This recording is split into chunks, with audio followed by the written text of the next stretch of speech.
Welcome you and all to another episode of the Global Latin Factor podcast, where we talk about, say it with me, Latino everything. Thank you very much for being here on another episode. We really, truly hope that you are enjoying the content that we're putting out for you. And thank you for all the new subscribers that we have. We're moving up on the subscribers and on the audio side. We appreciate you very much.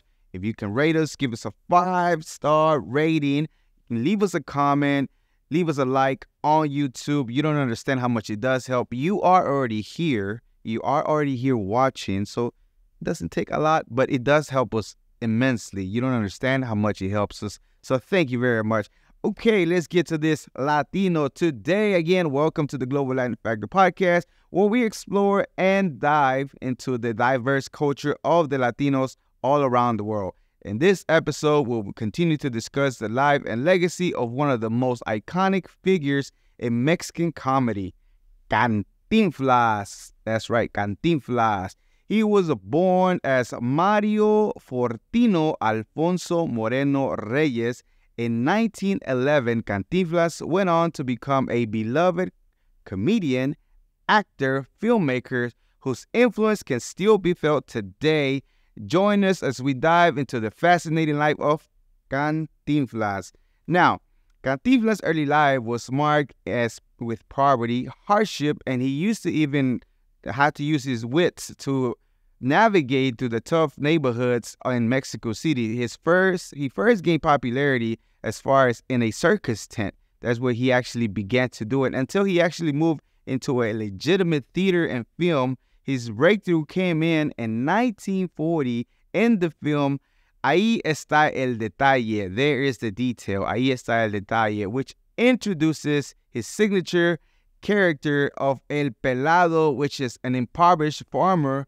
From there, he went on to star in dozens of successful films in Mexico and becoming one of the most beloved and biggest actors and stars in Mexican film. Now, if you know about Cantinflas, if you watch one of his movies, you just can't, there's certain things that you can't even begin to describe the way that he was, his acting, how funny he was, how he wasn't really trying to be funny, the way he says certain phrases, you'll be like, what is he talking about?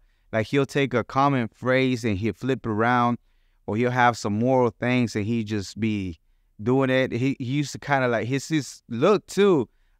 When I watched some of his first movies, they were in black and white, and a lot of the times his pants were almost to his behind, and I would say that he might have been one of the first people that began as far as sagging and inventing sagging. I didn't say he did it, but he was one of the first ones that I saw on TV that was like, what is wrong with his pants? But that was his thing, and it's amazing to watch the man work. If you know about Cantinflas, thank you very much for being here. I hope you learned something about today about Cantinflas.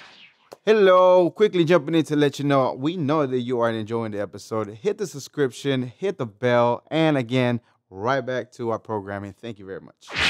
So, Cantinflas' success in Mexico caught the attention in Hollywood, and in 1956, he started alongside David Niven in the Academy Award-winning film Around the World in 80 Days. His performance was praised by critics and audiences alike, and he won a Golden Globe for Best Actor in a Motion Pictures, Musical, or Comedy. Cantinflas' Hollywood career was brief, however, and he returned to Mexico to continue making films. Cantinflas' humor was unique, and its use of Mexican linguistic features such as annotations, vocabulary, and syntax. His films and characters became so popular that they gave a rise of a new expression in the Spanish language such as cantinflear, cantinflada, and cantinfresco. Cantinflas' influence extended beyond comedy, and he became involved in Mexico's labor politics and was seen as a spokesperson for the downtrodden. His character was extremely examined by the media, critics, and philanthropists and linguists who saw him as both a danger to Mexican society and a paquete underdog, meaning a very somebody that came from the bottom that could inspire people. And he was really watched as far as what he did, his comedy. It wasn't something that it was just, oh, some actor, some comedian doing something. He was one of the first comedian and actors that really had an influence. That the people that were poor, they could see themselves in that man and saw how he was coming up. And he was, even, again, they studied the way that and new words began to emerge as far as expressions from the way in the movies that he was coming out. So his influence was like huge, because you think now that people are influencers. Well, he was definitely one of the first influencers in that part, because they were really watching him, what he was doing. And it was important for make sure that people pay attention, because you don't want people to start influencing too much, because, you know, not to create any conspiracies, but we know that there's certain people that want to keep people not looking into or exploring different options to keep them at a certain place. And when you start bringing somebody this influence, he's going to be watched. He's going to be watched very carefully.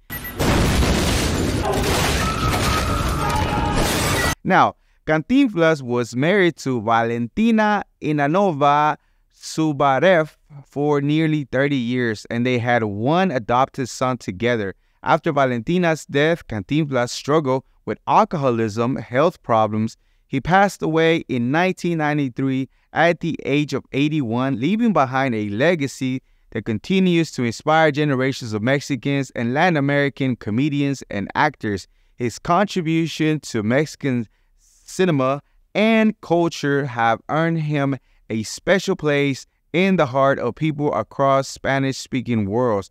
Mario Moreno Cantinflas appeared in over 50 films throughout his career, including, these are some of the films only, No Te Engañes Corazón in 1936, Gran Hotel in 1944, El Super Sabio in 1948, Si Yo Fuera Diputado in 1952, El Bolero de Raquel, which he did an amazing dance piece, which is amazing, in 1957, Sube y Baja in 1959, Pepe in 1960, El Padrecito in 1964, another freaking classic movie, El Barrendero, which, you know, very popular movie too, in later years, in 1982.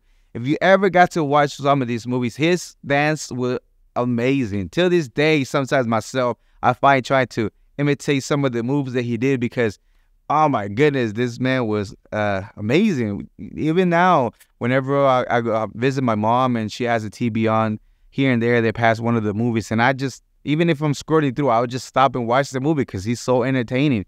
And again, yeah, a lot of actors were looking at him, and even to this generation, 2023, they still finding influence as far as what Cantinflas did and how amazing he was, how like ahead of his time in a different way, at the same time just pushing as far as Mexican cinema, because Mexican cinema has always been a big deal, even though many people might not realize. Around the world, people know that a Mexican cinema has been ahead in a lot of categories as far as, you know, storytelling, actions, and different things like that. So to have somebody like this is able to influence and take it further and to inspire other up-and-coming, not only Mexican, but Latino people that can study and know about him is amazing.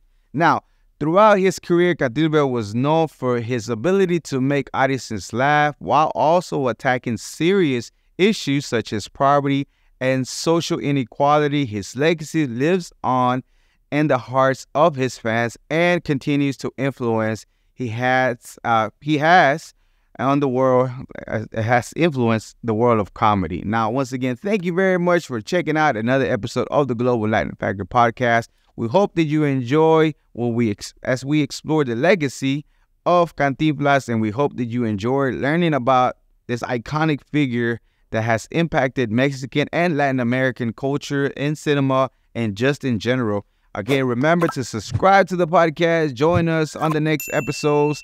In the next episode, as we explore and continue to celebrate the diverse culture, the vibrant culture of the Latinos here in the United States and around the world. And remember, we are just like you. We are the spice in this melting pot that it is the world. Till next time. Bye.